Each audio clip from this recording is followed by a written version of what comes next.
welcome to another episode of Off the Menu. I'm Gandalf the Grey, here with a haunted Charles Coulombe. Haunted? Haunted? You mean to say that there may be others in this room with me, of whom I am not aware? If that's true, it must be that time of year, that eldritch season.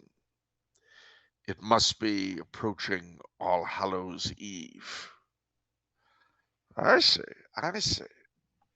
Well, there are several telltale indications. I'll give you one right here and now.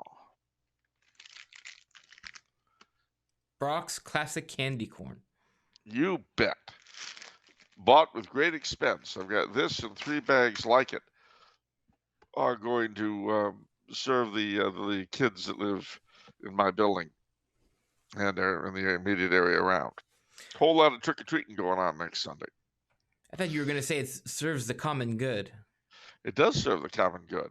Candy corn always serves the common good. But, and there's a big but, we are, as a result, on our way out of the October country. And I found out something interesting. Go on. Well, either last week or the week before, whatever it was, I read Ray Bradbury's blurb for his book, The October Country. What I didn't know was that this was an emendation of an earlier version that did not make the first cut in 1955 and was in fact put into the 40th anniversary edition. And apparently the concept of the October Country was first told him by his grandpa when he was about 5 years old. Are you ready? Can you dig it? Yeah. All right. Here it is. Now this is Bradbury narrating. When I was a boy, my grandfather mentioned October Country. October Country, I said. What's that? Well, said grandfather, it's just over the hill and beyond the forest. Only go there by moonlight. You'd miss it in the dark. And in that country, the people are conceived in the autumn of one year and born in the autumn of the next. It's always a dark season in that country. It's always fall. And the October people there, they don't live in garrets and attics. They live in cellars and basements and dim storage pantries facing north. They live in closets and coal bins. They smell of burnt leaves and cut pumpkins and Guy Fawkes fires. Oh, it's a far country and strange. Can anyone go there? I asked. Mostly children and riders who stay a few years and come away and never go back. May I go there? I asked. Why, boy, said grandfather, by the sound of you, middle of the night, you live there now from dusk to dawn. Isn't that lovely? Yes. Yes, indeed, ladies and gentlemen, it is an enchanted, eldritch time of year, and I, for one, love it. You getting the jack-o'-lantern? You getting the pumpkin? I will get the pumpkin this week. I will carve it.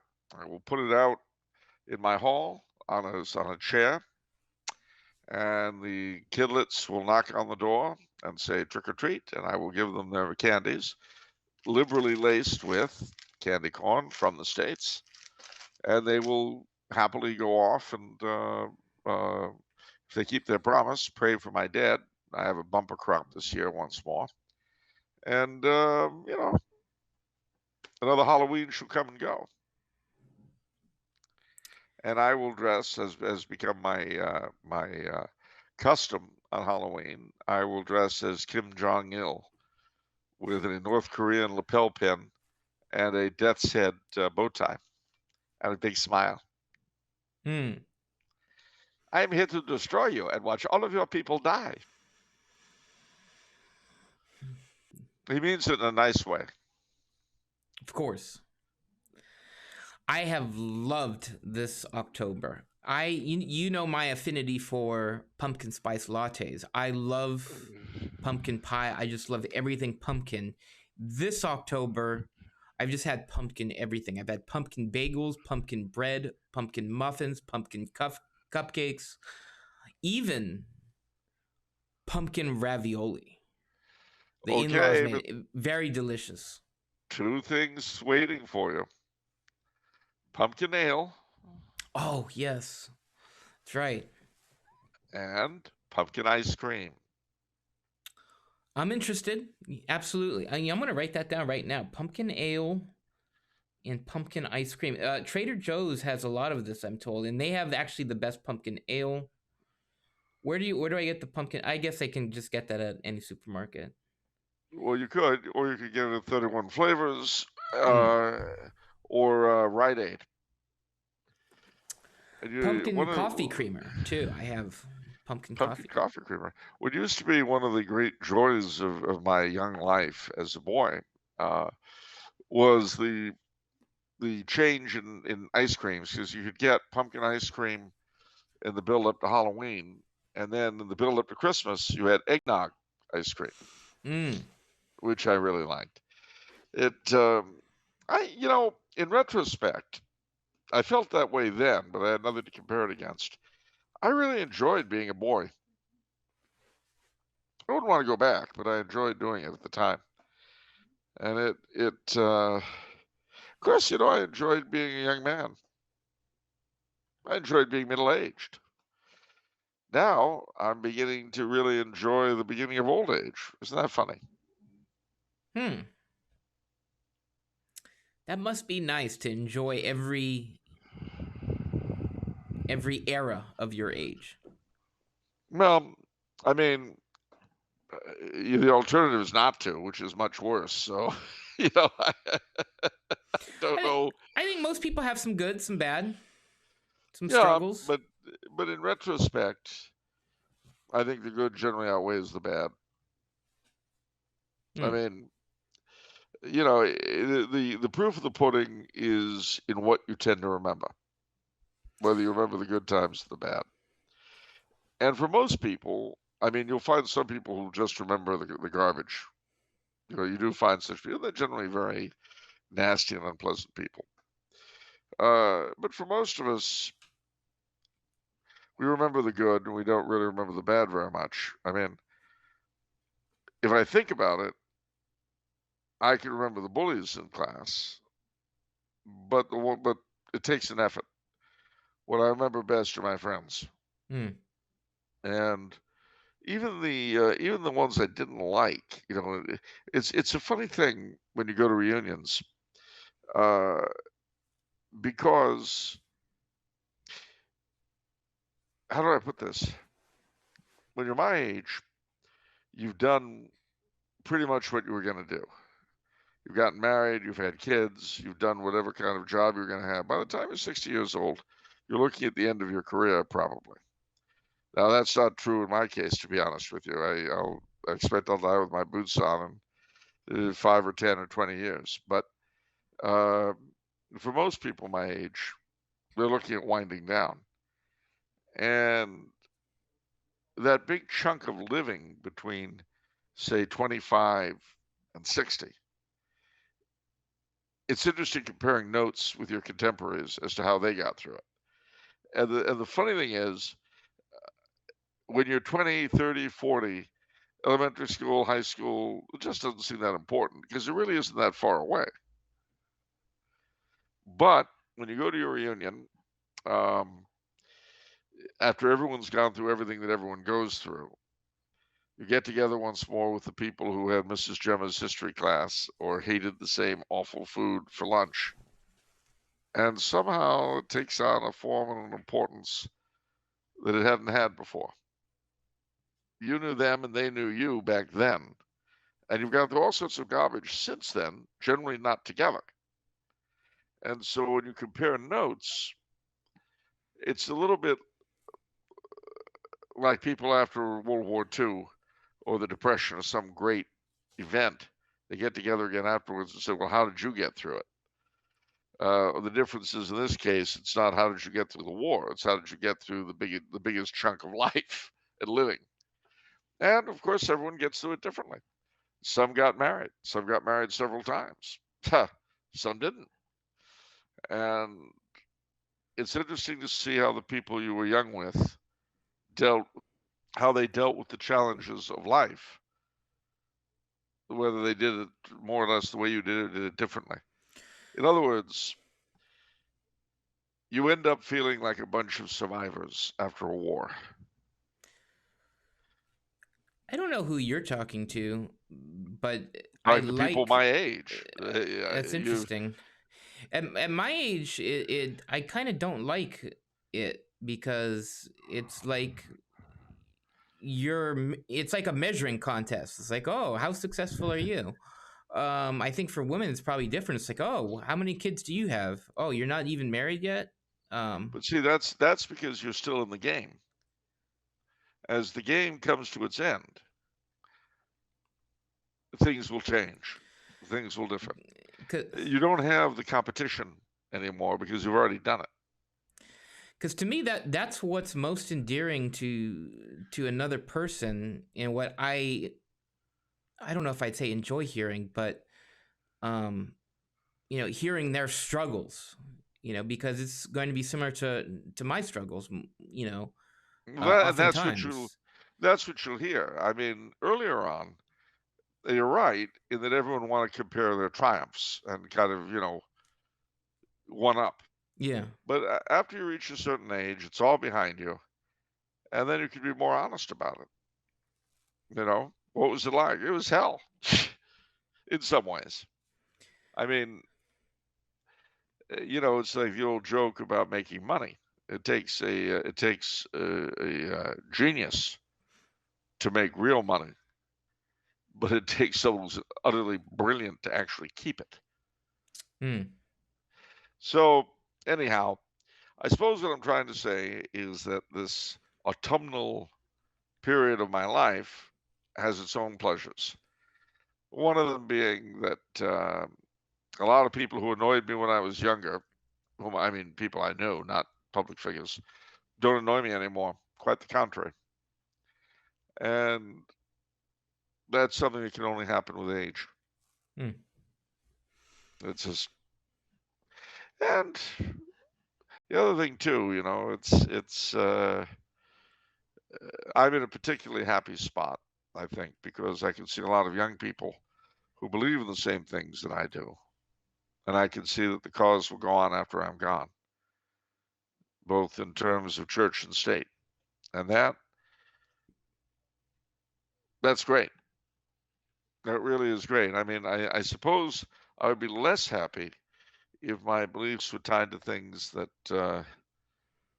I consider more ephemeral. To give you an example, as I've often said, the America that I was born in is gone. The America of Norman Rockwell and Irving Berlin, of the American Legion and the Knights of Columbus and the Elks and the dear old Boy Scouts. That country is gone. It will never come back. And had that been where the whole of my hopes were placed, alongside the Episcopal Church of my youth, say, or the Presbyterian Church, considering what they've turned into now, I would say I'd probably not be a happy kid at the moment. But I'm a Catholic, and my political views are not, shall we say, completely anchored to the country of my birth. So I see hope for the future in a way that I couldn't if I was something else. So I suppose that's one reason I don't feel terribly bitter.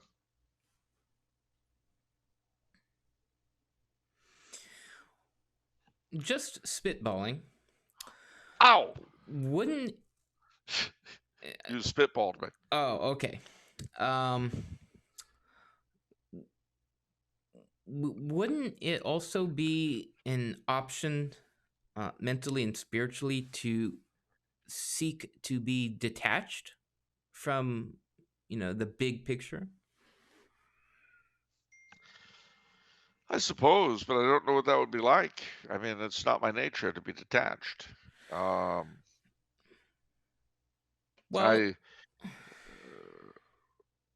I mean, the way I guess the way I'm becoming more and more is I care more about what I'm called to be a steward of, right? Like the no. people around me, my family, my community. Um, and I'm caring less about what I have no control over, even if it's a burden or creates obstacles. Because it Oh, just well, no, there's nothing wrong with that. I mean, that's precisely what you have to push in about is what's in your immediate control. hmm. Uh, because of course, if everyone did that, then the macrocosm would look better of itself. Because what is in my mind is one of the sort of the eye-opening lines from Father Ripperger when it comes to being negative and worrying about the church and looking at all the scandals and this and that. And he recommended, a detachment from perhaps even having a healthy church. And I thought that was interesting. I Well, had never heard that before. Um, I'm not quite sure I know what that means, but I can tell you this much. I have another godson in the pipe. oh, And this, congratulations. thank you. Thank you. The gentleman is a convert from Judaism.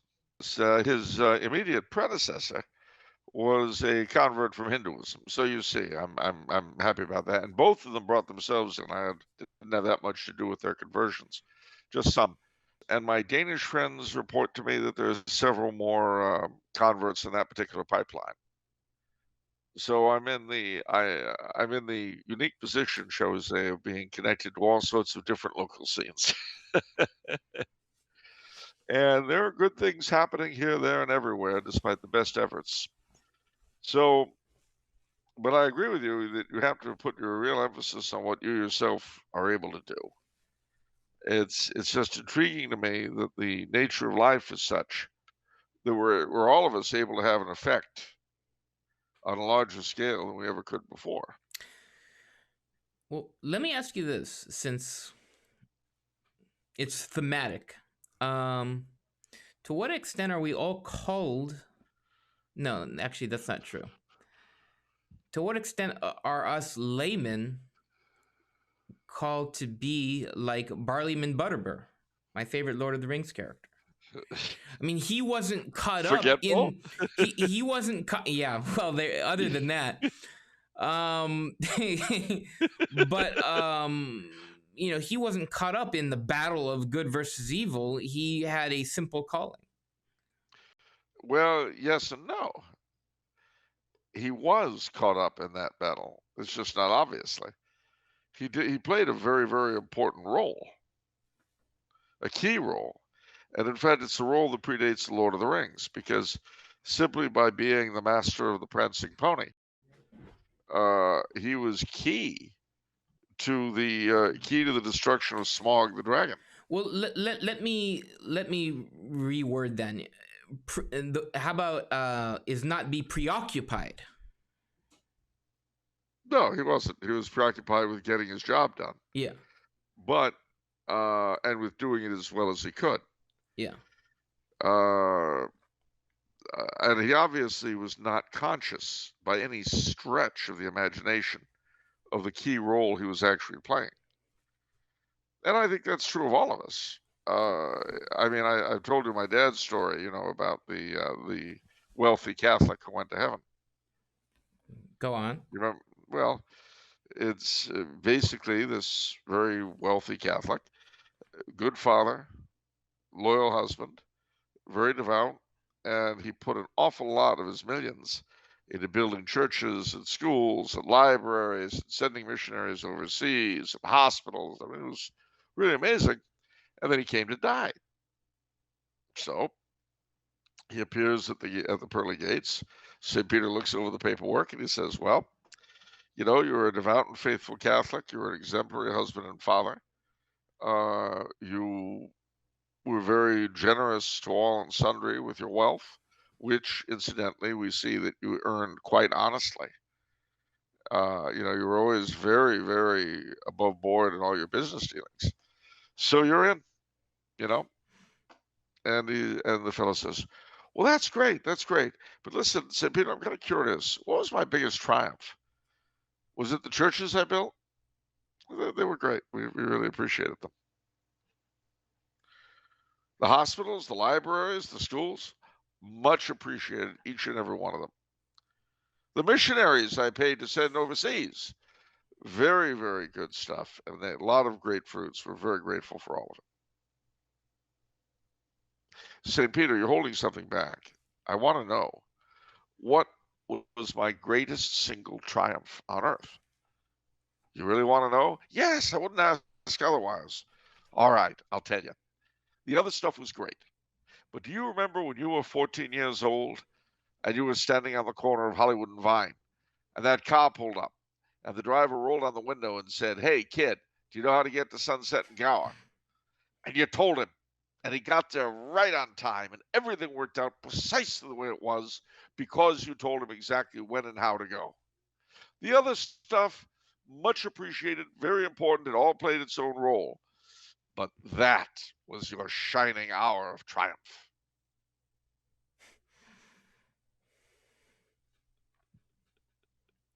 I love that.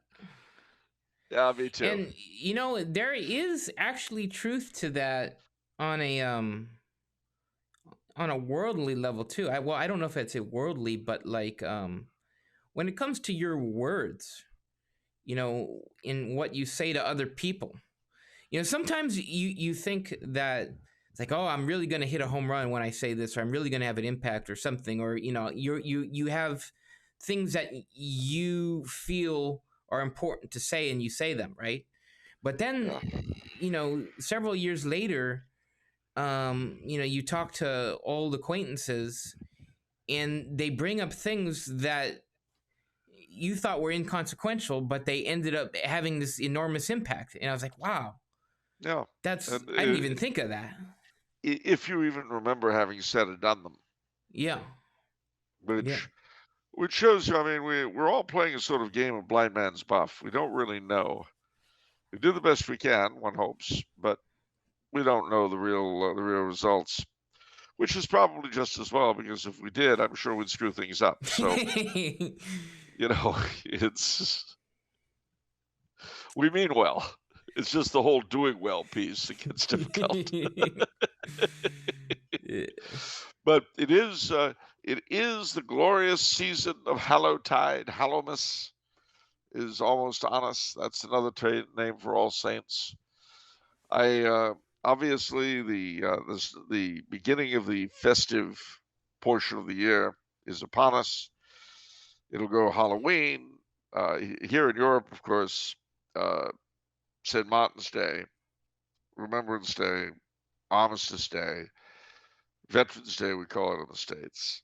Big, big thing. American Thanksgiving will be coming our way, as opposed to Canadian Thanksgiving, which happens on Columbus Day. I had to point that out.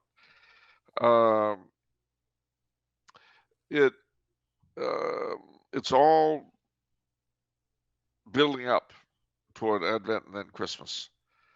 And then, of course, the Christmas season, we should celebrate into Epiphany, Mardi Gras, Candlemas, Mardi Gras, and so on. All right, moving on. Do the questions. Are you ready? Well, wait. Do we have any memes of production, or have they been given away to trick-or-treaters? All right, well, yeah, I guess we have one meme of production. Nationalize the memes of production. For the common good. All right, question from Connor, who says, Happy early Halloween. Ready for a good Halloween-themed question? Here we go. Yes. Which would you rather fight, both physically and intellectually? A Sedevacantis vampire who believes we haven't had a valid pope since Pope Formosus in the Cadaver Synod? Or a Unitarian werewolf who's never really sure of what form he's in at any given time or what stage of the moon he's supposed to change during? Go. I'd rather fight the Unitarian werewolf. I would too, actually. The state of a Countess vampire would know exactly what he wanted, and he'd be all over me. The werewolf, I might be able to convince he was really a Pekingese or something. All right, but so he says serious question. But there's no meme for that. There is no meme for that. I'm sorry. Are you ready? Are you ready for a serious question? Oh, I guess so. Please explain the story behind the very spooky and macabre Cadaver Synod. Well, the story was that Pope Formosus was a kind of a strict guy. And not only that, but Rome was very, very divided politically between his party and that of his successor, Stephen the Sixth, who was very corrupt and a very bad man. But Formosus really, really annoyed Stephen's backers. So he had his body taken out of the tomb, had a trial. That was the Cadaver Synod. He was sitting there in his papal garments being tried by his successor. And he was, of course, found guilty on all counts. His canonical fingers cut off. He was solemnly stripped of his garments. The only thing they couldn't take off of him was his hair shirt, which had melted into his flesh. And they threw the body into the Tiber. It was pretty gross. Yeah. But you could imagine that Stephen the Sixth might find himself at home in Rome today. You know, respect for his predecessor and all that. So that'd be an interesting thing. You could call the supposed no real copy in Latin motu proprio sort of our answer to the Cadaver Synod, given that it's a condemnation of the predecessor. Yes. Fortunately, though, it's done while the predecessor is still alive, so it's much more tasteful. But that's typical of us moderns. You know, we don't like to do the disgusting stuff in front of everybody. We do it quietly, you know, off camera. Yes. Because we moderns are so much more tactful. You know, tactful. All right. Yeah. Sensitive. All right. Let's see. Question from Jake, who titled this "From Boss McCarthy's Favorite Bagman." Well, the streets of the old First Ward. Things are different back then, boyo, let me tell you. Well, you can tell him that I still have fond memories of the old First Ward and Judge McCarthy's bar, Boss McCarthy's bar. And I'll tell you, to the bit of Perique I had left, of Perique tobacco, I put into the mixture that my Danish friends gave me and stirred it all up. So I've still got a little bit left of my Buffalo bought Perique, which we'll see how long it lasts, but it's still, I see the strands in there, so I know that a little bit of Buffalo lives on mixed with Copenhagen.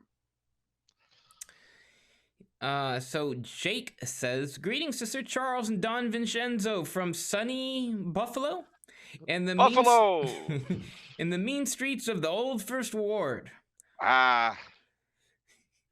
With Halloween fast approaching, would Charles please be so kind as to regale us with some tales, spooky or otherwise, of the many asylums, sanitariums, and other such facilities that dot the American landscape, especially in the Northeast and Midwest, like H.H. Richardson's Buffalo State Asylum, right here in Western New York. Many thanks, God bless, and happy Halloween." Ooh, happy Halloween to you. Well, it's like this. Starting in the period just prior to the Civil War, I mean, up until then, the insane have been pretty much housed in prisons, as it were. You know, madhouses. But at different times, at different places, various reformers came along who wanted to treat them medically rather than just confining them so they wouldn't be a danger to themselves or others.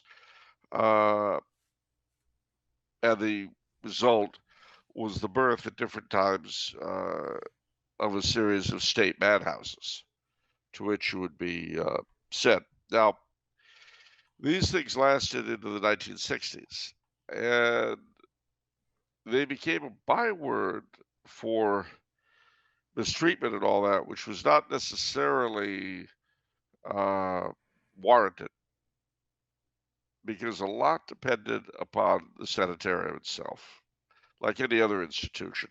Some of them were utter nightmares. It's like orphanages, which had roughly the same period of existence. Some were very well run, very humanely run. Others were not. They were state institutions, and so, like all state institutions, they tended to, they might the proprietors, the management might be corrupt, or it might not. They might be abusive toward the patients or not. It depended upon the where, the when, and the who. But a lot of terrible things happened in a number of them, as is common in institutions. And because the people were more or less insane, you didn't necessarily always attract the best kind of employee. And also there was the fact that psychiatry, like any other branch of medicine, tends to go through different fads, and they'll come up with a new treatment which may or may not work. Yeah. But they'll try it out. So there were water treatments at one point. There was electroshock therapy. There were all kinds of things that people would do. Lobotomies, of course, were very popular for a period. And to the degree that this stuff worked or didn't, it wreaked its damage or was helpful on a whole bunch of people. So typically, places with haunted reputations are places where a great deal of heavy emotion has been expended. That's why you'll find very few old hotels or old restaurants that don't have stories of hauntings, because a lot of stuff goes on in them. Well, when you're dealing with a lot of insane people, it gets more so. And the other thing that's strange about the insane is that you don't always know what's insanity and what isn't. And I mean, I've known people who were mad that would have strange things happen to them, and I've known strange things happening to people that drove them mad. So you do get a sort of chicken and egg thing. But in the 60s, partly in the name of being more humanitarian, and partly out of financial reasons, in state after state, these systems were closed down, and the former denizens, or people who would have gone there normally, released on society. And the result is the homeless situation we have. An awful lot of the people who are homeless today would have been living in institutions like that. Would that have been better or worse? I don't know. In the immortal words of that great philosopher, Johnny Mathis, it's not for me to say. But I will say that because they were built, they had to be secure locations. The people could not leave easily, so they looked like fortresses usually. A lot of things, good, bad, and different, happened in them, and so they're absolutely ripe for ghost stories. I used to watch a lot of ghost shows, ghost hunter shows, and one of some of the most popular spots are, now I thought they were asylums or sanitariums, but they were being used during the TB epidemics, like, right? Well, they had TB sanitariums. Those were separate. TB sanitariums were separate. Okay. Yeah, TB sanitariums were specifically for tuberculosis, and they were quite different. Usually the people that went to TB sanitariums had money. And then as now, if you've got medical care, having money is a lot different than not having money. Okay. Well, I got the impression with some of these sanitariums, perhaps they were cheaper. Like there was so much death that they actually had like an underground tunnel where they'd run a rope through, and they just, for easy transferring of the body, they just slide them down, and because there's just so many people dying from TB. Yep. I mean, it was a real TB killed a lot of people at different times. And see, that we forget that this is in a way what's so interesting about our current pandemic, and everyone's getting so excited about it all. We used to have things like tuberculosis, like smallpox, like yellow fever, that would just run through places and kill people right and left. Bodies pile up and all that. I'm not talking about the Black Plague in the Middle Ages. I'm talking about America in the 19th century. Cholera was another good one for cities. People were, cities were very unhealthy places to live. It's one of the reasons socialism emerged. It was because in these horrible tenements, people were pushed together. If you got a disease that hit a tenement, they'd go through it like that. You see, but everyone is so sanitized for their protection, kind of like toilet seats in motels, that we've completely forgotten what our ancestors had to live with. And of course, as you can imagine, because very few of any of our masters have any faith, and fewer of us do, death is the worst thing that there could be. Hence, our reaction to it is, when they would have these yellow fever epidemics, for instance, that went through places from Philadelphia to New Orleans, what did people do? Well, they left the city. That's what they did. And some people stayed behind, and a lot of them died. In Savannah, Georgia, in the cathedral, there's a plaque to several priests who arrived aboard a French ship. They weren't actually coming to Savannah, but when they arrived in Savannah, the yellow fever epidemic was raging, and most of the priests had died. So they got off the boat.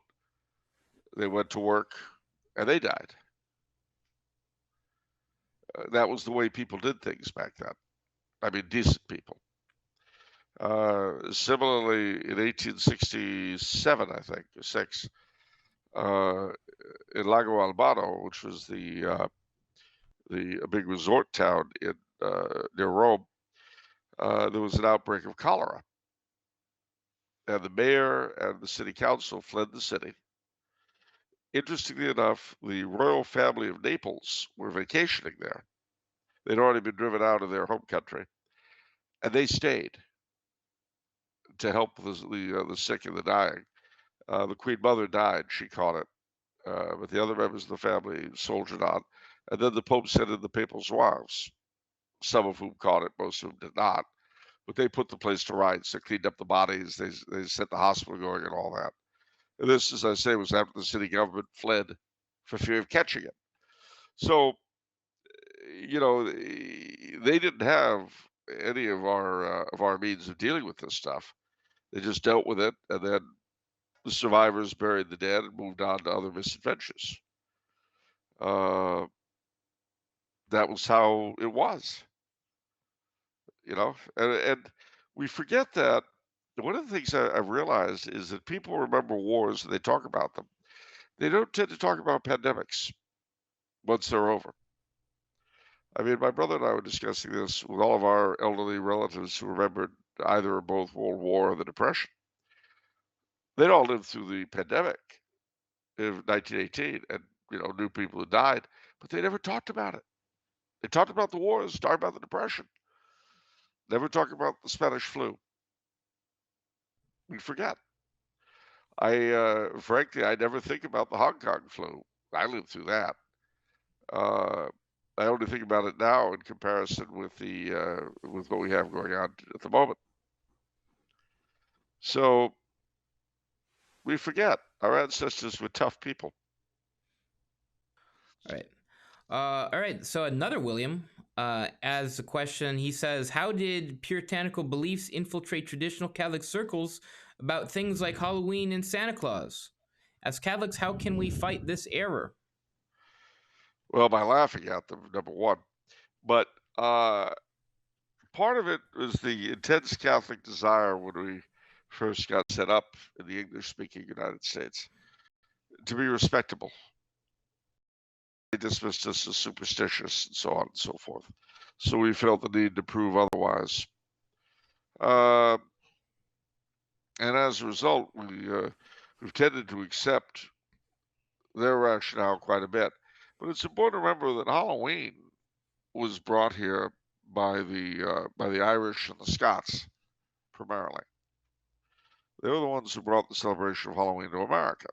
And if you look at the development of the holiday in this country, the whole idea of it being a pagan festival, I mean, people talk about the origins of its customs and blah, blah, blah, the way they do about Christmas. But the idea that it's a pagan holiday or consecrated to the devil or whatever, that kind of stuff really originated, believe it or not, with the Wiccans. And of course, that was an age-old religion invented in the 1920s. So I'll put it to you this way: the difference between the Catholic and the Puritan imagination. When the Puritans came to the New World, as far as they were concerned, it was simply the domain of the devil, and that was it. There was nothing in the wilderness but Canaanite savages and French and Spanish, depending on where you were, and the devil. And that is what gave you Salem. With the French and the Spanish, it was very different. For them, the wilderness was filled with wonder, some of it evil, and some of it good, and some of it just uncanny. And so all of the wonder stories that they told in France and Spain, they moved to the New World. So they have the fairies and various other interesting creatures, the loup-garou, the werewolf. You'll have in Quebec and Louisiana. And again, a mixture of things, good and bad. The Dutch was sort of midway between the two. But that's why, if you compare the writings, say, of Washington Irving, which was heavily based on Dutch folklore from New York, and that of Nathaniel Hawthorne, you'll see that Hawthorne's frontier is, as I say, dominated by the devil. But Irving's is mixed. And the Catholic, it's the Catholic knows the devil is present, crosses himself with holy water, and moves along. And if he hears the fairies dancing in the glen, well, he still moves along. But for the Puritan, whatever he hears is from the devil, and he certainly has no holy water, which is also from the devil. So it's purchasing respectability at the price of not knowing your own heritage is too high a price, in my opinion. Okay. Question from Cal, who says, greetings and salutations, Vincent and Charles. My question today pertains to the Puritans' discomfort with the observance of Halloween. That's the second one. Is he different or is it the same? Tell me. Different. All right. In Catholic and Eastern Orthodox traditions, we have various feast days honoring all the faithful departed. It is no secret to Catholics that Halloween is derived from All Hallowtide, where we celebrate the saints in heaven and pray for souls in purgatory. However, in many Protestant circles, particularly the puritanical ones, Halloween is often viewed as a pagan celebration with no Christian influence, despite being derived from the Catholic feast days. This often causes certain Puritans to not celebrate Halloween in any way, shape, or form. This was the case for my neighbors when I was growing up, who, if I'm not mistaken, would not even pass out candy for trick-or-treating? Why is it that the Puritans, despite believing in the salvation of souls and life after death, can be so incredibly uncomfortable with the concept of Halloween, even as a secular celebration? I understand that Protestants do not believe in purgatory, but why can they be made uneasy by a holiday that centers around the spooky and preternatural, even when separated from any religious celebrations? Thank you both for the great podcast, and have a happy Halloween. Thank you. Happy Halloween to you. Well, the answer to the second is likened to the first. The problem you've got is that for the Protestant, especially the Puritan mind,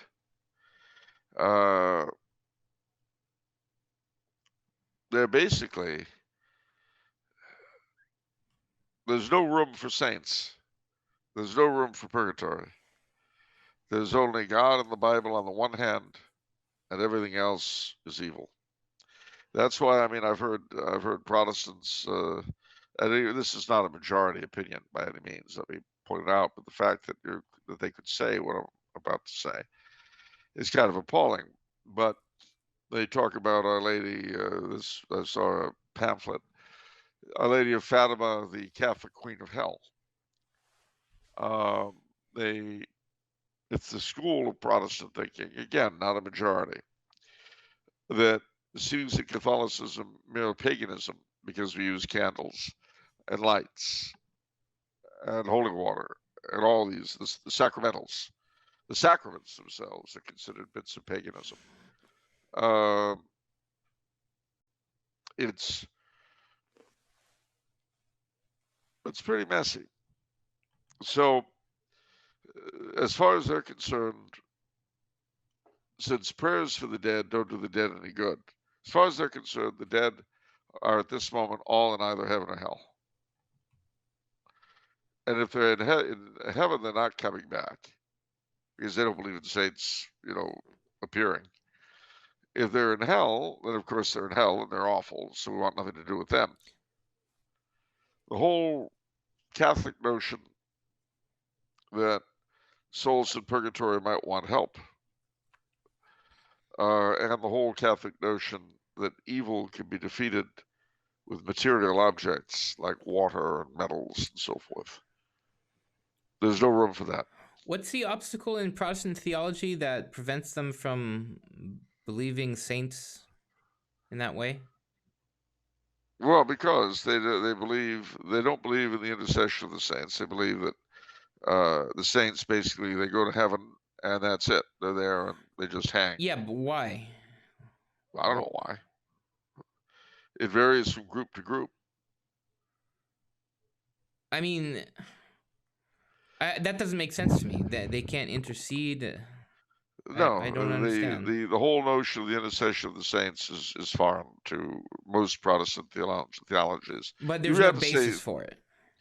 Well, I can't think of any. I'm sure they've got one or they wouldn't hold it.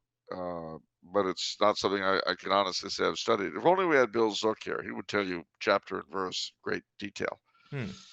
But alas, he's no longer with us. So it's basically, I mean, they cite some Bible verses about, praying only to God or some such, which are obviously aimed against Old Testament paganry, but, never mind. They can't tell the difference, so. All right. Question from Alfred. He says, I have attempted to reconcile the practice of celebrating Halloween with the practice of our Catholic faith and have been completely unable. The two appear incompatible, especially considering the current form and spirit of Halloween, which promotes all things sinister. In addition, my 4-year-old daughter has started to notice the decorations in our neighborhood and voiced her innocent displeasure with images that seem foreign and disgusting in comparison with the otherwise wholesome images she sees at home and at Mass. Any discussion in this matter would be much appreciated. Glad to help. All right. First and foremost, you've got to remember that Halloween, in its Catholic origins, was focused on prayers for the dead. Now, the practice of souling going from house to house, offering to pray for people's dead in return for goodies, is a sort of forerunner of our trick-or-treating. So, one of the things that I have done for many years is put little notes in my bags of Halloween candy to mentioning this, and asking the recipients of the candy to pray for my dead friends and relations. So similarly, when you bring the kids back from trick-or-treating, you should make a point of praying for the friends and relations of the people from whom they got the candy before you let them eat it. That will magically transform trick-or-treating back into souling. It's also a good time, and not just Halloween, but the whole month of the Holy Souls. It's also a good time to familiarize yourself and your children with the Church's teaching on several topics we don't think about: purgatory, intercession for the dead, prayers for the dead, the Catholic view of things like ghosts. And here I'd recommend Sir Sean Leslie and Alois Wiesinger and people like that. I would also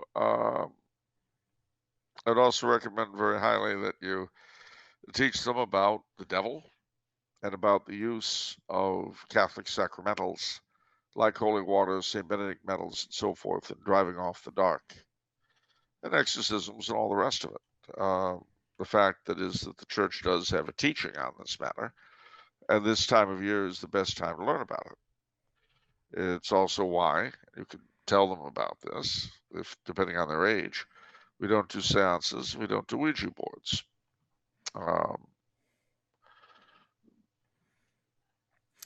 This is the dark side, you might say, of the faith, and it's something that you have to think about sooner or later. Best time of year to do it. All right, I'm going to go a little hardball with this. Let's focus on what he says. He says, to appear incompatible, especially considering the current form and the spirit of Halloween, which promotes all things sinister. I can understand what he's saying there. Would you agree that Halloween promotes all things sinister? No. I mean, certainly, it depends on what you're doing and who's doing it. I mean, when you say all things sinister, there's a world of difference, as I say, between a Ouija board and watching Dracula. We tend to make, at once, we're too light and too heavy about the thing.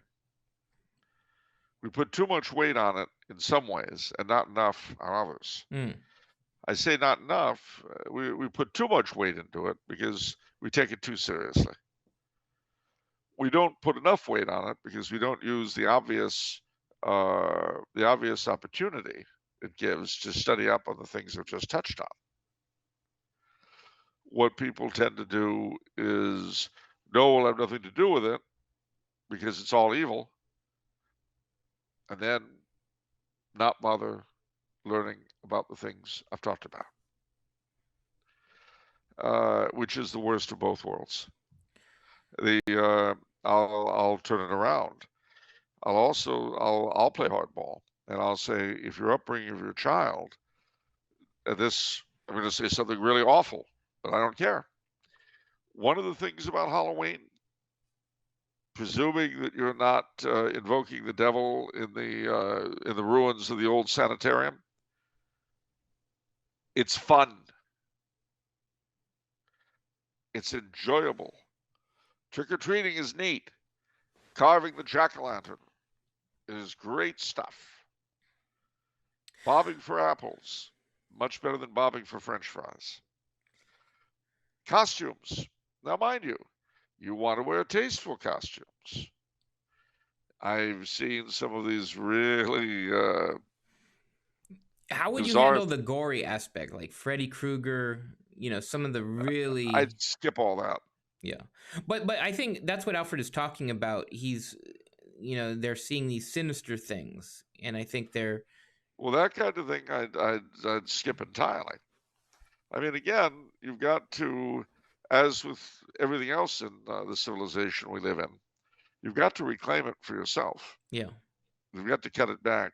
I've never been a fan of, well, Freddy Krueger or that stuff. I don't like gory films. Yeah. And that's not just personal taste. I think it's not a good thing. And sorry? And perhaps, you know, you could say this about many different things where most people do it wrong. But that doesn't mean the thing itself and you have to do it wrong. You just have to, you know, there's a right way to do it. You know, one of the things you'll find about, let's take the horror film as a genre, okay? One of the things you find about horror films in recent years and where they've really degenerated, well, three things: gore and sex. Those are the obvious. But there's a third.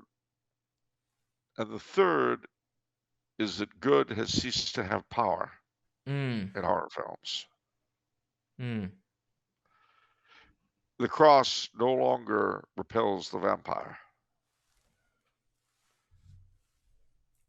That's a great distinction. It's a huge distinction, and that is where you draw the line. You don't. I mean, you show Dracula. You even show Kolchak the Night Stalker. The vampire ain't gonna be hanging around. Same with Dark Shadows. But in so many of the more recent stuff, it's of no use, and that's how you tell what's good to watch and what isn't, what's good to show your kids and what isn't. It's not simply, you see, the whole thing about the old horror films is that good always triumphed, which of course it does in reality anyway. And that's what you want them to see. You don't want them to see Freddy Krueger chopping people up and then returning again. Yeah.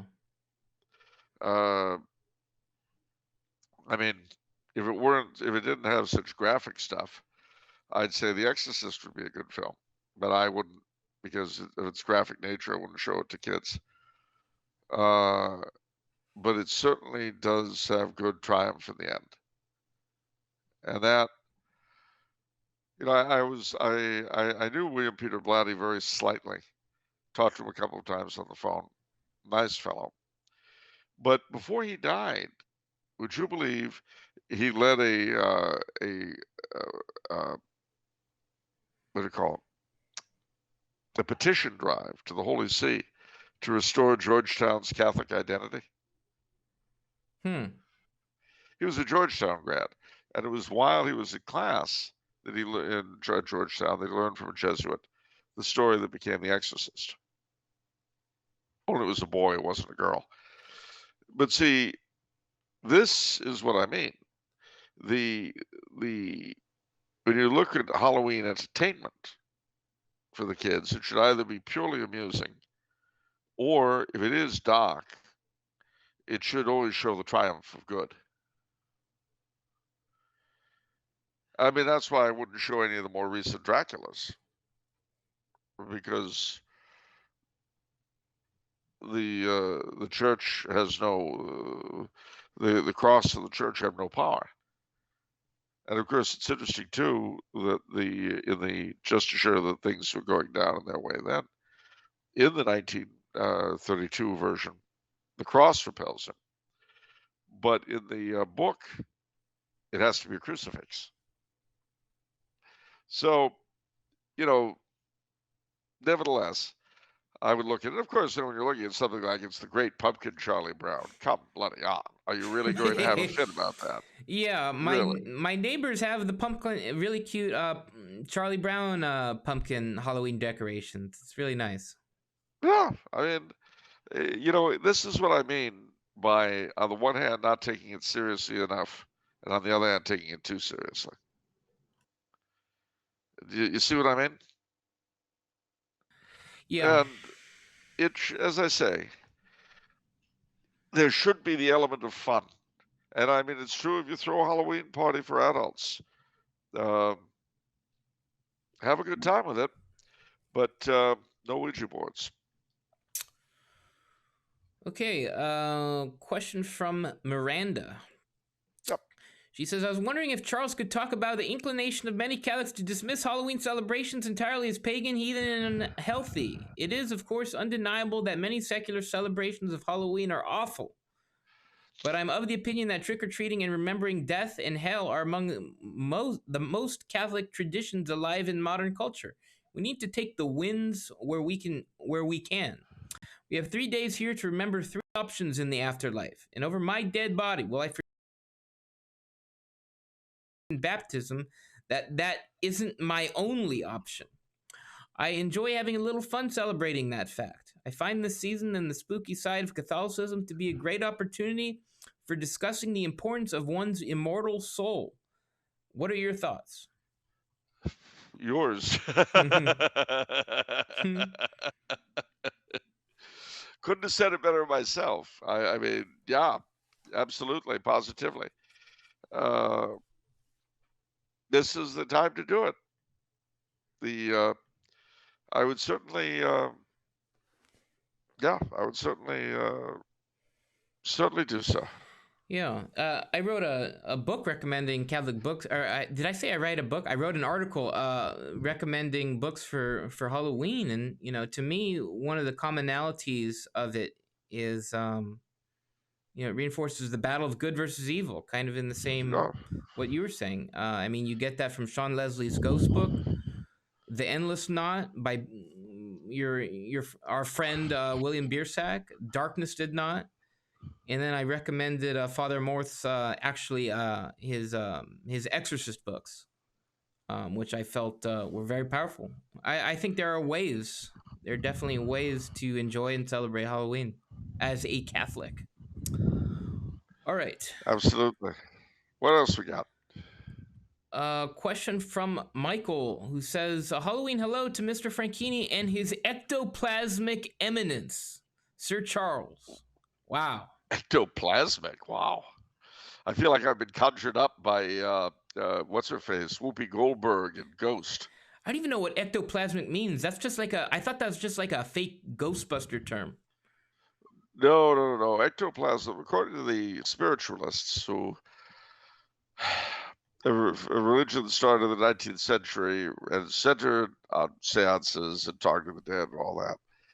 The ghostly appearances, the material they're made out of is called ectoplasm. Okay. It's weird, okay? Oh, okay.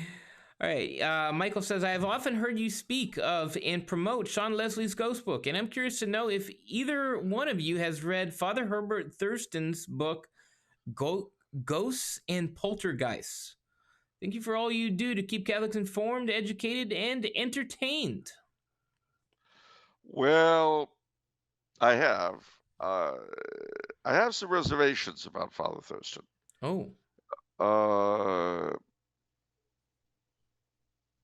Don't get me wrong. It's not that he isn't worth reading. He is. But he has an unfortunate bent that he's more willing to put credence in the stories of spiritualists than he is in Catholic legends of saints and miracles.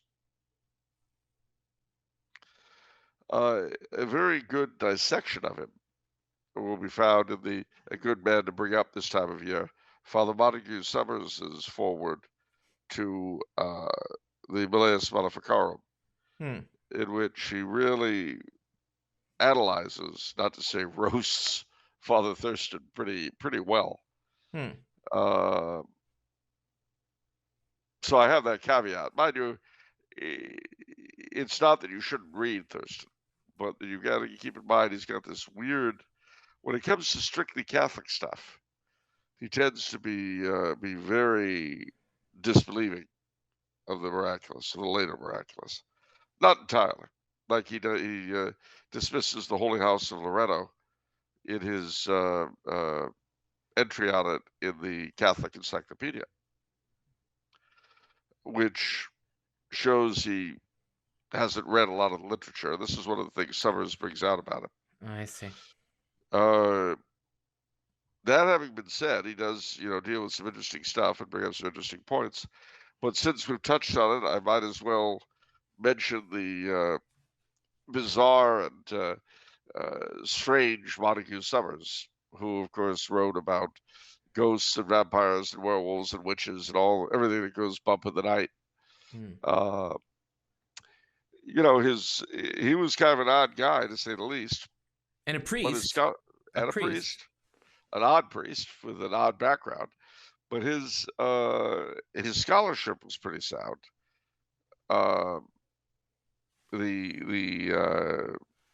It's interesting that a Carmelite, now Burkhard Sewell, whom I spoke once to on the phone, was a good friend of his and was actually his biographer in the end.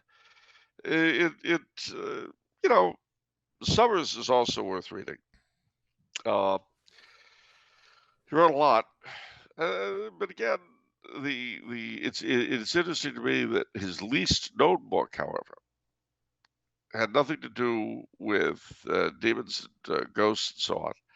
It was called the physical phenomena of mysticism, in which he deals primarily with the phenomena, the miraculous phenomena of the saints, and it's quite an interesting book. That sounds And of really course, interesting. it is. It's available online. The physical phenomena of mysticism, and it was. I believe it or not, I introduced Joan Carroll Cruz to it, and she found it very useful.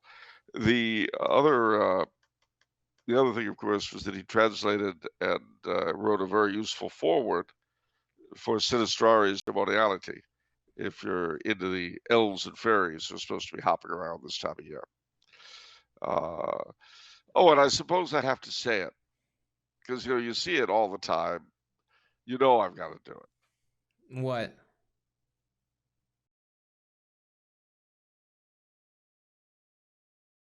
Okay. The veil between the worlds is very thin this time of year. Somebody had to say it. Yeah. Wasn't he also known for saying "Tell me strange things"? Well, yeah, but Summers didn't say. He said "Tell me strange things." He didn't say the veil. I see. It just occurred to me that everybody says that this time of year, and we hadn't. So I thought I better say it. But Okay. yes, Summers did say "Tell me strange things," and people often did, apparently. All right, a question from Carl, who says, I have some ghoulish questions for Charles in preparation for this All Hallows Eve. First question. One of the most disturbing realities of history is the practice of making and keeping eunuchs. I understand the pagan use, but I have read that choir boys within the church were made eunuchs and made more of an adolescent singing voice, and maintained more of an adolescent singing voice. I'm wondering if this is true, and if it is, who made the decision to castrate the boys? Also, when did this practice begin and end? Who supported the practice and who objected? Well, that's a good question. Apparently the castrati, which is what these guys were called, began in Byzantium, where they had a lot of eunuchs. Then, and of course, frankly, eunuchs were a big thing throughout the Middle East and China and all that.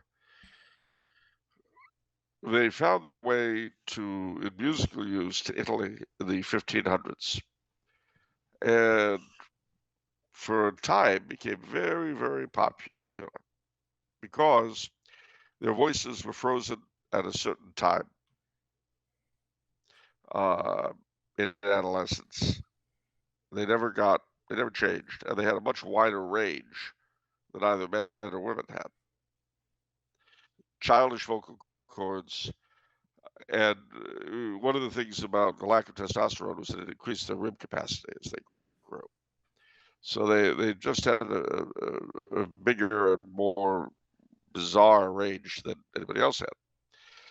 Who went for this? The parents, because Castrati made a lot of money, Mm. and if you had a kid with a good voice, you're a poor person living in central Italy. You've got a ton of kids. Seems like you're making a good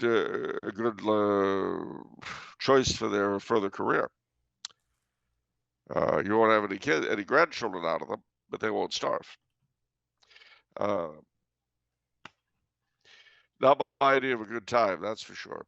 Mm. It began to fall into disfavor in the late 18th century, and in 1870, Pius IX forbade it. The last castrato that I've ever heard of died in 1905, but not before he made recordings. So you can find out what he sounded like. That is the last of his kind. What's that? No, go on. Yeah. As the last of his kind, he was apparently feted quite a bit and spent a rather pleasant old age. But let's just say it's a chapter I'm not particularly happy or fond about. All right.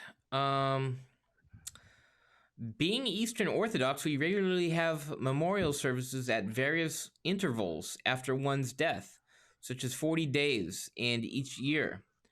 A big part of the memorial is for the family to bring really good food at coffee hour so that parishioners send a multitude of prayers for the departed. I understand this same concept is why the West began the practice of trick-or-treat on Halloween. Was there a similar practice of bringing a meal to an annual memorial in the Western Church after something like a Trisagion? Or how do you say it? Trisagion? Trisagion, yeah. If so, when did it begin and end? Well, the answer is yes. There are actually a couple of different versions. In many places, well, firstly, on All Saints' Night, that is not the Eve of All Saints, which is Halloween, but the night of the 1st of November. In the traditional liturgy, you had the second Vespers of All Saints, which were immediately followed by the first Vespers of All Souls, the Vespers for the dead. So, in other words, it's nighttime or late afternoon. You've got the very festive second Vespers of All Saints, which are, white or gold vestments, just really incredible. And then they get switched to black. And the chants, the prayers all take on a very, very different, much more somber tone. Well, what would usually happen is that after the Vespers for the dead, people would light candles in the cemetery. You've got to presume they're in church. They go out into the churchyard, they light candles. And then they would go home in many places from Brittany to Poland and elsewhere, and they would make dinner for the dead, which would be left out. And in the morning, the food would be given to the poor, but the family wouldn't eat it. And it was conceived that the dead came back. That was a very common folk custom in Catholic countries. Now, allied to it was the idea on All Souls Day of having sort of a picnic at the cemetery, cleaning the family plot and eating there, and again, lighting candles. And to this day, throughout Latin America and Catholic Europe, and places like Louisiana and so on, you go to the cemeteries on All Saints and All Souls, and they're festooned with candles. Candles everywhere, just incredibly beautiful. And then, right here in Austria next week, Monday, of course, All Saints Day is a national holiday. So everybody goes to the cemetery at night and lights up, and then same in All Souls Day.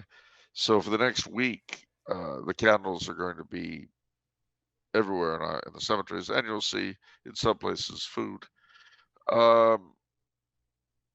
the other thing, while I'm thinking of it, is I should point out that the Byzantine Rite, both Catholic and Orthodox, have, in place of All Souls Day, they have what are called Souls Saturdays. The most important of which is the Saturday before Pentecost, but they have them scattered through the year. And the reason why it's a Saturday is because that commemorates our Lord being in the tomb on Holy Saturday. And they have a lot of similar folk customs to what we would do on November the 2nd on the Soul Saturdays. So it's very similar, just the dating is different. And of course, starting on All Saints Day, there's an octave of during which you can visit a cemetery every day and get a plenary indulgence, not for you, but for the dead. So that's important to remember. Plus, the 8th of November is important. It's the octave of All Saints. So it's the end of that period when you can get the things the last day. In the new calendar, it's the feast of all the saints of England and all the saints of Wales. It's the feast of Blessed Duns Scotus. It's in the Byzantine calendar, it's their big feast of St. Michael. It is this year the 61st anniversary of John F. Kennedy being elected president. And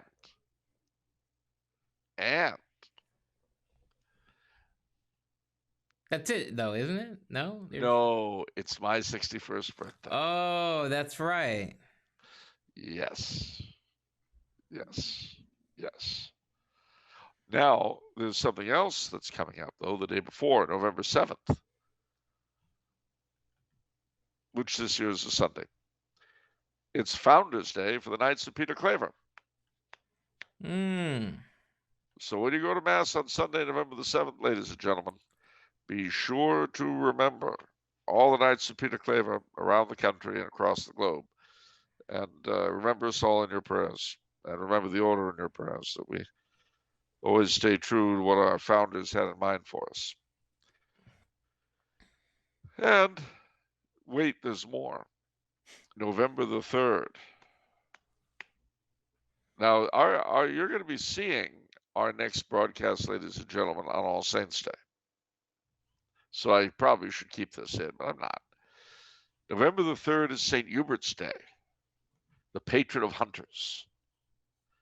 And that, again, various other parts of the world, you'll have the Hubertus Messen, the Messe de Saint-Hubert, where you've got all of the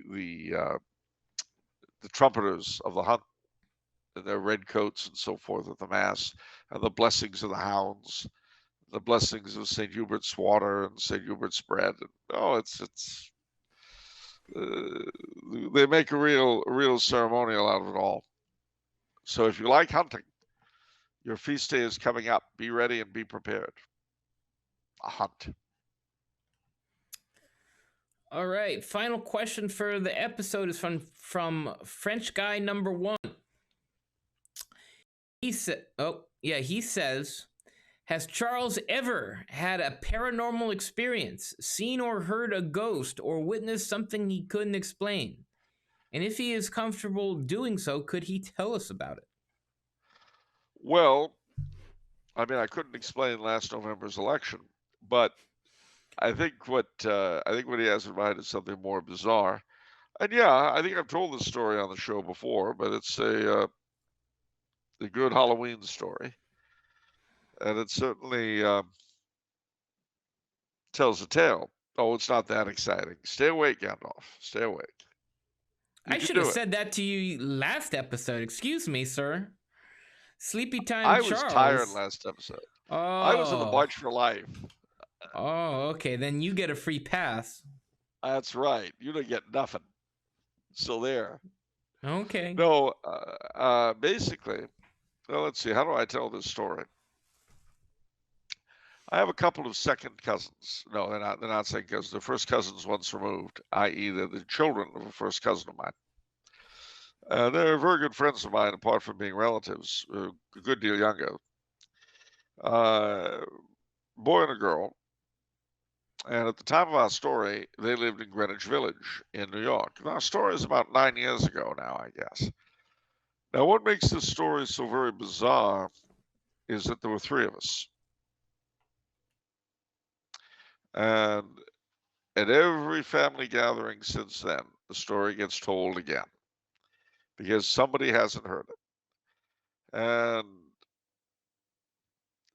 because there were 3 of us present,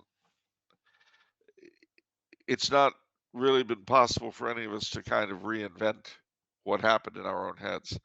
You see, one thing that you often find, ladies and gentlemen, is that if the bizarre, the uncanny occurs, you immediately try to figure out another explanation. And it's much easier to do that if you were alone.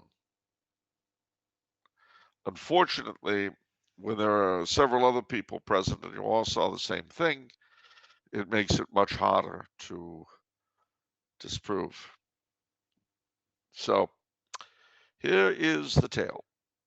Basically, I was in Manhattan about 9 years ago. It was toward Christmas time, very close. They had the Christmas lights up. And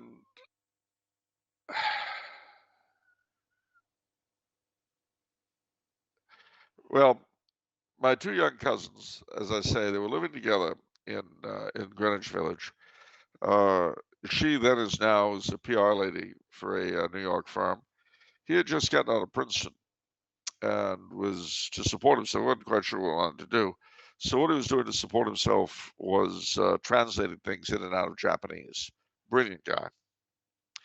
And they had taken this apartment. I had not been there before. So I invited them out to dinner. And while we were having dinner, I had just had a book, a collection of horror stories come out, which I edited. We were talking about horror fiction as a result. And then they looked at each other kind of peculiarly. And John says, say, cousin, do you believe in ghosts? I said, well, depending on your definition, yeah. Why do you ask? And they looked at each other again very peculiarly. And he said, we have a little problem. Well, what the problem was, he said, and she agreed. I won't give you the details as to the way it was revealed, but basically what was happening was they had a poltergeist. Things were flying through the air for no particular reason. And there were, whispers and noises and this sort of thing. They had what's called a boxcar apartment, which meant that when you came in, it's in a line, as it were. When you come in, you're in the kitchen. Then you're in the living room. Her bedroom on one side, his on the other, and then the bathroom at the end. Now, nothing ever happened in his bedroom. Most of the stuff happened. Nothing happened in the bathroom, thankfully. It was mostly the kitchen and the living room. But in her bedroom, one time she came home from work, and for some reason I found this the most disturbing thing. Her clock had been disassembled and laid out on her bed, which I don't know why I found that more disturbing than anything else they told me, but it disturbed me. The other thing was that things would sometimes happen while either of them were alone, but most of the stuff occurred while the 2 of them were both present, which was also interesting.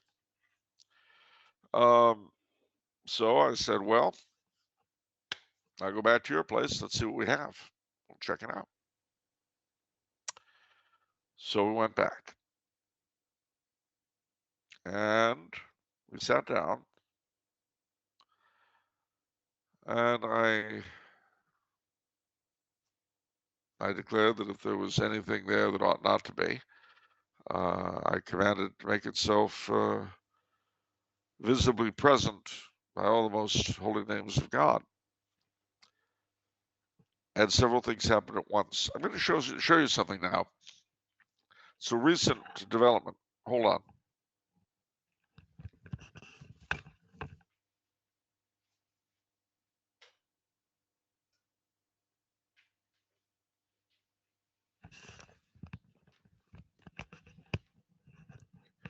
You see how that little bit there only lights itself. All right. I don't know how to describe this, but this is what happened. So the minute I said that, the light dimmed to that. It was still lit, but it wasn't giving any illumination. You see what I mean? Well, but it had illumined the whole room. The light was on. But when I said that, it stopped casting any light. It was just like this. You see, it's there, you can see it, but it's not giving us any light. The reason in this case, of course, is because it's dying. But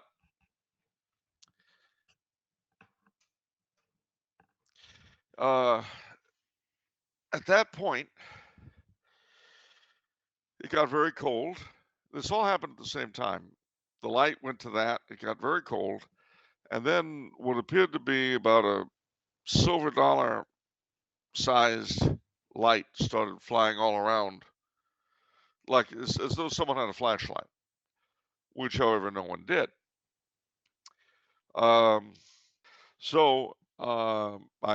commanded it to leave and said some Latin prayers, and then light went on, it vanished, the light went on, and it was warm again, all at once. So,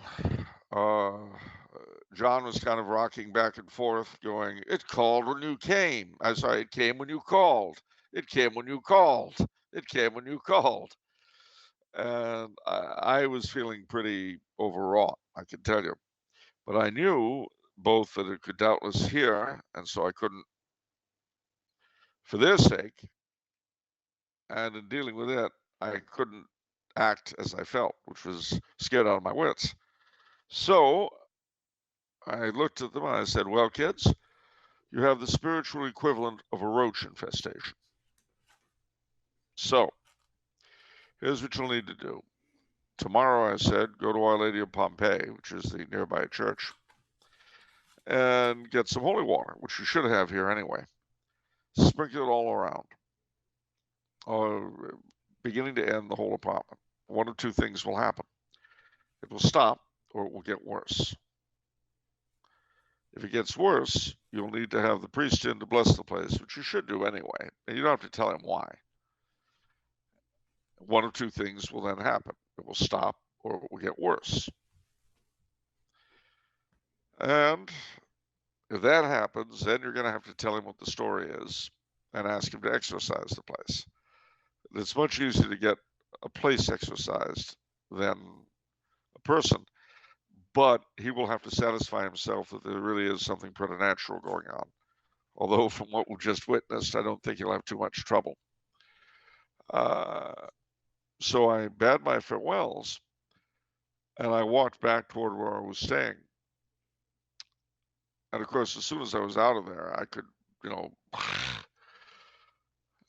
it was pretty bad. I mean, I know it doesn't sound terribly dramatic, but it wasn't fun to live through. And in the event, they sprinkled the holy water the next day, and that was it. The troubles were over. What room did that occur in? It was in the living room. Did they sleep there that night? Oh, I would yeah. have got a hotel room. Well, I mean, they'd been living with it for quite a while, and they did run out of the place. This was on a Tuesday night. The previous Friday night, it had gotten so bad with things flying around that they had run out and sat on the curb for an hour. And then when they cautiously went back in, it was all quiet. So that was that. One of the interesting things, this isn't the first time you said this, but one of the interesting things to your approach is that you're talking about you can't show it fear. Oh. So that's always interesting to me, because your approach to this demon is like that of a wild animal, Or right? I mean, because Yeah. it seems like you're saying like you can't show it fear, or otherwise they'll take advantage. Uh, Yeah. and of course, I was very conscious of my scapular and my St. Benedict's medal, and the rosary in my pocket. You know, I was quite aware of the sacramentals I had on me. And the other thing too, I mean, obviously, whatever it wasn't terribly powerful, or the sprinkling with holy water by itself wouldn't have done the trick. These things are not all the same, I suppose. They vary in strength.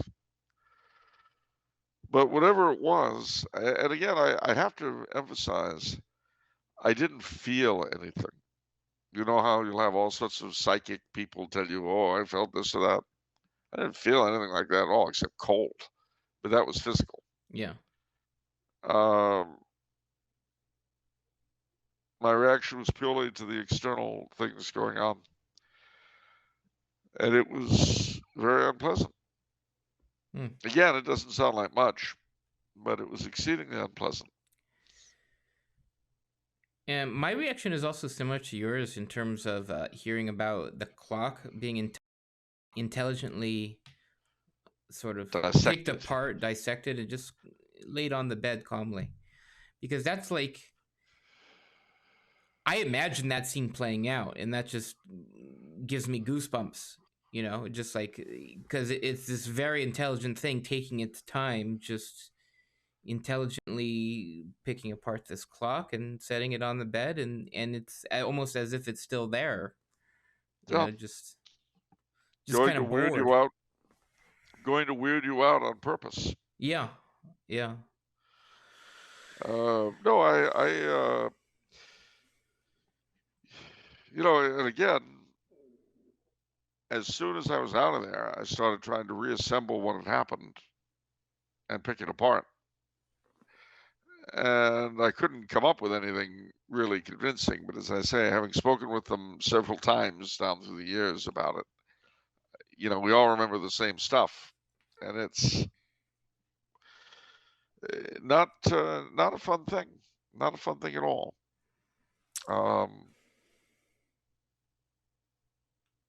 But again, it's part of life. And it's not something you can, on the one hand, wish away, or something you should want to invoke. No. But it stopped. The thing's gone. No. We did, one thing I neglected to mention was that we did go outside for a little bit. And we talked to a long-time resident of the building, and we asked if anything had ever happened there. And someone had committed suicide on their floor, but not in their apartment, to the person's knowledge. So anyway, that was my biggest adventure with the unseen and uncanny. Now I can tell a less unpleasant story, and actually rather an amusing one in its way. Okay. I was a member of a club called the Maskers Club, which was an actors club in LA for many, many years. And one of its leading lights until he died in 1967 was a man named Alan Mowbray, who was a famous actor in his time. Now, the way the club was set up, you had the top floor, which was offices and things like that. Our governing committee was called the Gestorate, and their office was up there, and they had some other offices. Then you come down the stairs, and there was a landing, and at that landing was a room called the Green Room, which it had a door, but it had glass set into it, so you could look into the room even when the door was closed. If the light was on, of course. And that's where we would play cards and stuff. There was a big round card table, and that was the Green Room was where we would play poker and things like that. Then you come down the stairs. As if you made a left, you came to the big entrance hall, and on the body of the stairway that you'd just gone up, there were all these photographs of different members of the club of some fame one of which was Alan Mowbray. And then if you went further out, you'd have the operator, receptionist, hutch, and all that. If you made a right, you would come to the dining room. Off the left, there was the reading room, and then beyond the right, the dining room was the theater. Behind the theater was sort of a shabby building which we used as dressing rooms and so forth. All right, so we're doing a show called Hollywood, which is a very funny show. One of the leads was a soap opera actor, at the time fairly well known, Ryan something Ryan.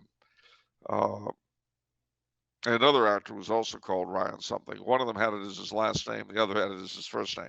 Anyway, this particular fellow was not an easy gentleman to get along with. And for my sins, I was, as a member of the club, I was stuck, dealing with his particular needs, worries, and problems. All right, anything else you need to know? Oh, yes.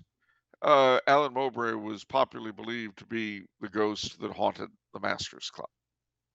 Okay. And all sorts of strange and peculiar things did indeed go on, but nothing you couldn't explain away. Although sometimes bottles would move by themselves and this kind of thing, but nothing too horribly outre. But on this particular night, we'll call him Ryan, whether he was Ryan Smith or Smith Ryan, I don't remember, but whichever. He goes running down the stairs because he and the other top cast were using the offices as their dressing rooms. He comes down the stairs, almost ready to yell at me. He says, "Who the hell is in that room on the second landing there?" I said, "What?" Well, that's the green room. There shouldn't be anybody there. It's locked. It's a play night. It's never open on play nights. And he says, "I'm telling you, he was right up there. I came down the stairs. I looked in those little glass windows. He was playing solitaire. He looked up at me and he gave me a dirty look. I don't need that kind of crap, all right? I've got a real career going on." He's going, blah, blah, blah, blah, blah. I'm listening to the guy. And I said, "I'm telling you, there's no one up there right now." He said, "Come on." So we went up the stairs, and sure enough, it was dark and locked. I said, "You see, there's no one there." So we come down the stairs. We make a left. He sees the picture of Alan Mowbray, and he says, "That's him. That's the bastard who made the faces at me. Who the hell does he think he is? Blah, blah, blah, blah, blah. I want to complain. I'm going to..." I said, "Hold on. I know you didn't see him." "What do you mean?" I said, "You couldn't have. That's Alan Mowbray.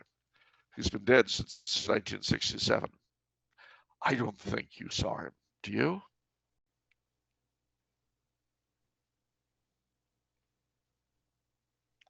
And he said, "I guess not." I said, "I guess not. Now let's get you ready for the show, okay?" And to his credit, he went on and did a creditable job. But that was almost comical for me. That's a true story? Yeah. That was almost cliche, right? Like, that's... Almost cliche. Almost, I mean, Alan Mowbray is the ghost who haunts the Maskers. Everybody knew it. But he was not happy. He wasn't scared. He was angry until I pointed out that couldn't possibly have been the man doing it.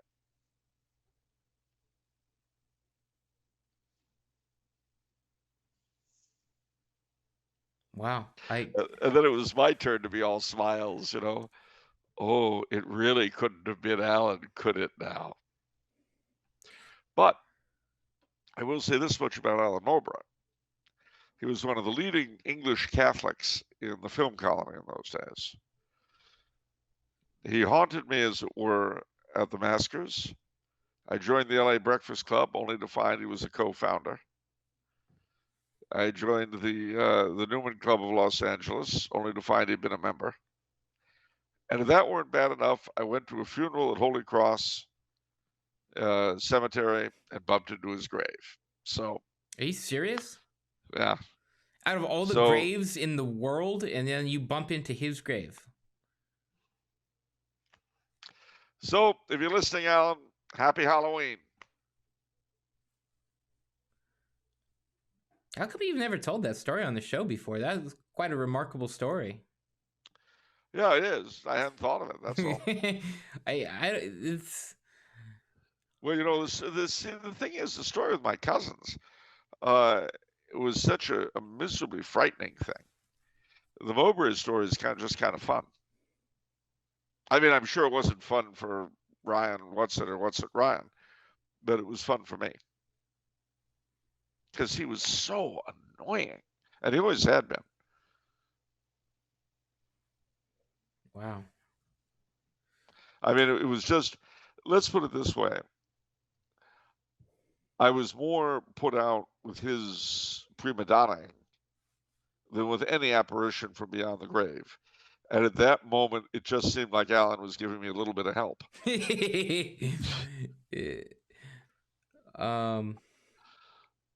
That's a nice way to say it. I don't know if you have any personal experiences, but I think you've mentioned on previous shows too these old hotels where Oh yeah. you're getting calls from rooms that don't exist. Well, yeah. Now, those weren't hotels; those were private clubs. Yeah. Well, there's clubs. Private clubs too tend to have hauntings, and uh, they tend to center in two places: elevators. Usually having to do with elevators stopping or starting in particular places or ways, no matter what they do. And the other are phantom phone calls. There's a club in downtown New York that always gets a call every morning at 7 a.m. from a room that no longer exists. And they never pick it up. They just, the one that happened to me was at the Union Club in Cleveland, Ohio. I was there with some friends, and we were having dinner. And they had these phones that were near the table, but I didn't know of anybody who would know that I was there that night. So when the phone started ringing, I had the weirdest feeling that it was for me, but I thought, no, nobody could be calling me. So I ignored it. On the way out, I said to the lady at the desk that I'd gotten, that somebody had been ringing the phone, and she gave me a funny look and said, "No, sir, no one called the desk for you." I said, "Well, the phone kept ringing next to my table." And she goes, "Yes, I know." She rolled her eyes. It does that. And I looked at it and I said, "So you're telling me that the phone rings directly but doesn't go through you?" "That's what I'm telling you, sir."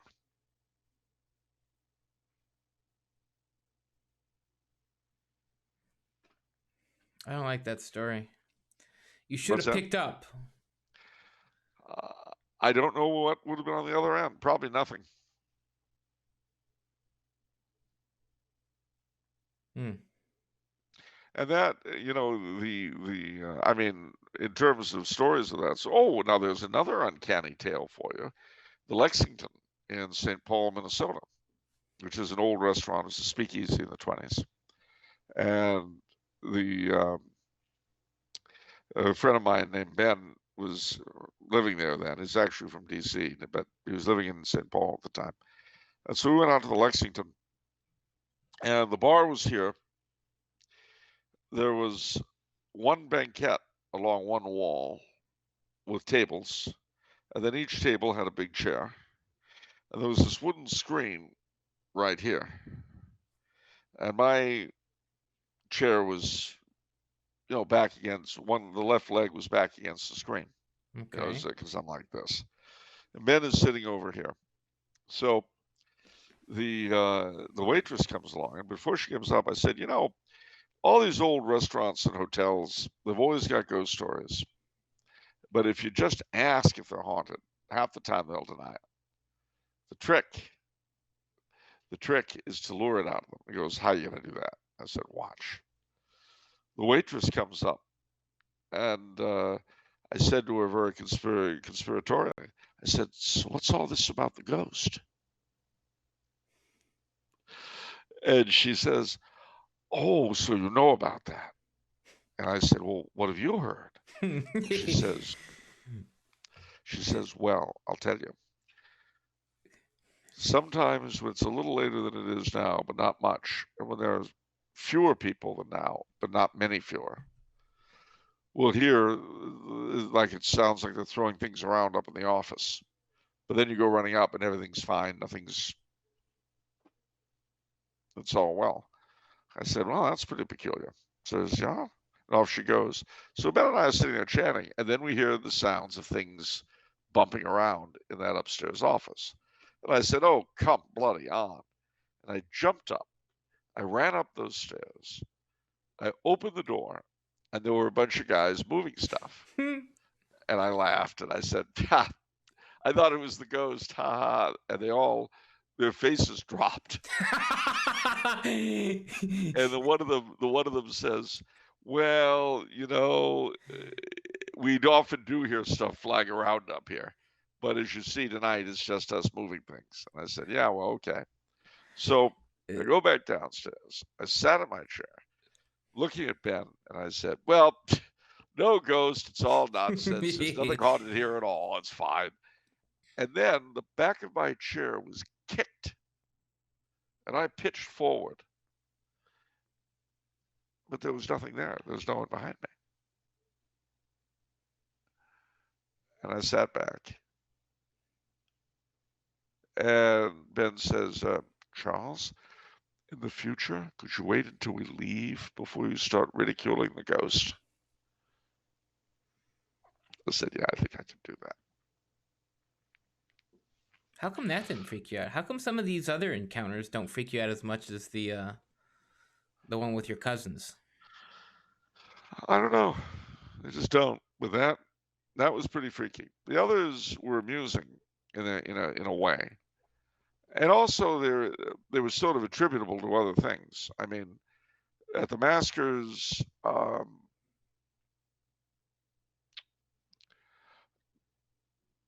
guess I got used to the idea of his being there, and in the case of the Lexington,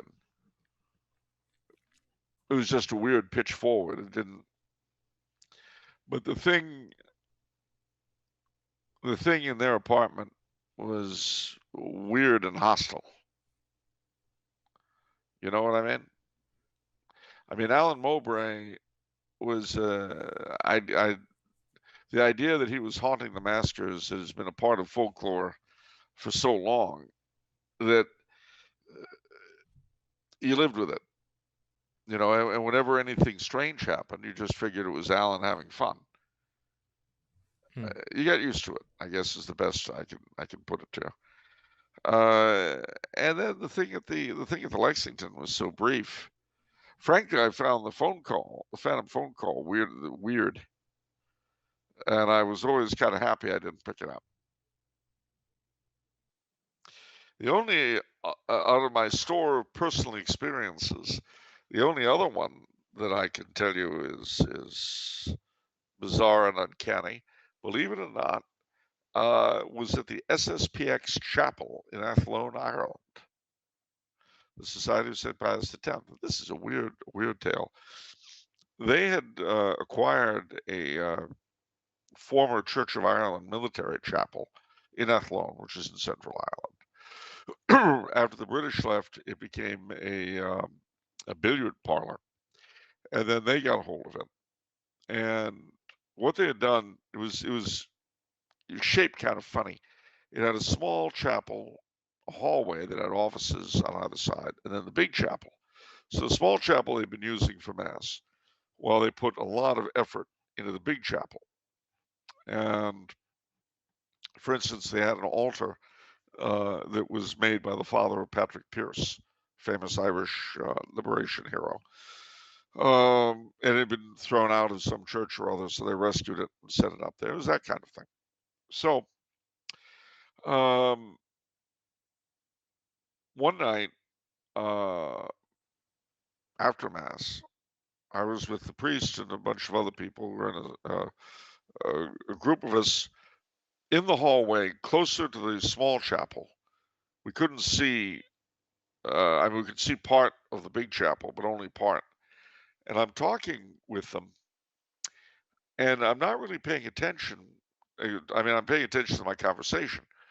What I'm not really paying attention to is what sounds like a choir rehearsing hymns. But I'm not really, I'm listening, but I'm not listening, if that makes sense to you. So we finished the conversation. It's nighttime now. We finished the conversation. We're going to go out through the big chapel, which was the way in and out of the place. As I step up to where I'd be able to look into the rest of the chapel, it stops. The music stops. And mind you, I've got people walking with me, though, you understand? So I didn't stop. But the minute I entered that room, the music stopped. And I looked around and there was no one there. But then as we went out, we crossed the chapel, we go out, and I heard it again, just briefly. And then we were outside. And I looked at them and I said, "Did anyone hear singing in there?" And one other person had, nobody else had. And I thought, well, that's very peculiar. So one of my friends was a parishioner of the place. His daughter was dating a Garda at the time, one of the Irish National Police. And they, a couple of weeks earlier, had been late for Mass at the same place. So as they come running up to the joint, because they're so, they're late, they hear the hymns being sung, and they thought, oh, this is great. Coming in the middle of a hymn, wonderful. They go in, and there were no hymns. It was a low Mass. There was no singing. So I told the priest, I said, well, I've got good news, Father, and I've got bad news. And he said, oh, what's the good news? I said, you got a free choir on your hands. Won't have to pay him a penny. What's the bad news? I said, well, they're probably a bunch of Anglicans from when it was C of I. So you're probably going to get Rock of Ages when you want Gregorian chant. But, you got to take what you can get. So they weren't singing Gregorian chant. They were singing. Well, I mean, it sounded like hymns, like churchy hymns to me. There wasn't Gregorian chant by any stretch, no. Okay. I couldn't make out what it was. We got to remember, I wasn't really paying attention. And then, as I say, the minute I stepped in the room and could look around, there was nothing, and it stopped as though someone had turned the channel. And then, for just a second, I heard it again going outside. But then it stopped. Creepy. Yeah, it was. But again, it didn't bother me. None of these other things have bothered me the way the thing in my cousin's apartment bothered me. That really shook me up. These other things, they were, outre, they were weird, but they weren't. I suppose it's because I hadn't called for any of them. I mean, I called for the thing and it came. With my cousins, these other things, I just encountered them. It's not like I was looking for them. And, anyway, there you go. So now I think I've pretty much told all my strange and uncanny tales, except, of course, for the Christmas ghost story. Yeah. Well, the ghost that came for Christmas. That's kind of cheerful, isn't it? Well, remember, ladies and gentlemen, the spooky time of year really isn't all that spooky. And why is it? It is because the darkness and jack-o'-lanterns of Halloween will be succeeded by the light of all saints and by the hope of all souls to say nothing of the baying hounds of St. Hubert. So remember that light and dark, fast and feast, they're all part of our lives as Catholics, our sojourn in this world of sin and shadow.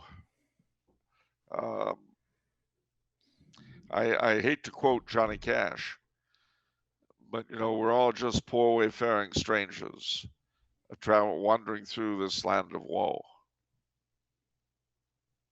So be of good cheer. Give out them candies.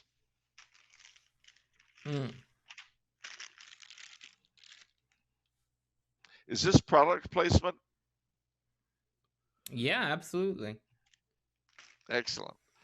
Now, I do have three important questions that I have to ask you. Go on.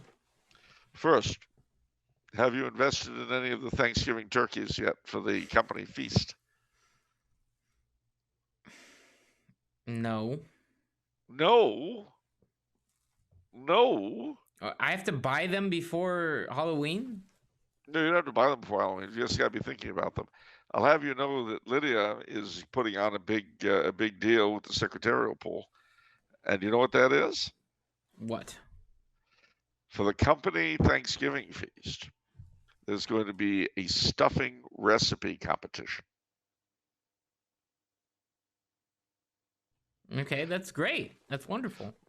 Well, you may think so, but you're going to be stuck being the judge. It's the day before the actual feast, because the big bird will get stuffed with the winner, basically. So just bear in mind that the Wednesday before Thanksgiving, Wednesday at lunch, you're going to be going into the secretarial pool, and you will be made to eat how many are there? 18, 19 different kinds of stuffing. That's a bit much. Yeah, you may think so. So I wouldn't take more than a spoonful. Yeah. Otherwise, you're going to get real sick of stuffing real fast. I'll say. All right, that's question number 1. Yes. Question number 2? Well, the question number 2 is, what if it's Monday? It's off the menu. Ah, I see. So you say. But third question, we'll see if you're up to it. What about the soul you save? It may be your own. It may indeed. Ladies and gentlemen, from Gandalf the Grey and myself, a very, very happy Halloween, a glorious, glorious All Saints, a prayerful All Souls, and pray for the hunters on St. Hubert's Day. God bless you all, and you have one more week to think about praying for me for my birthday. Just thought I'd point that out. See you. God bless.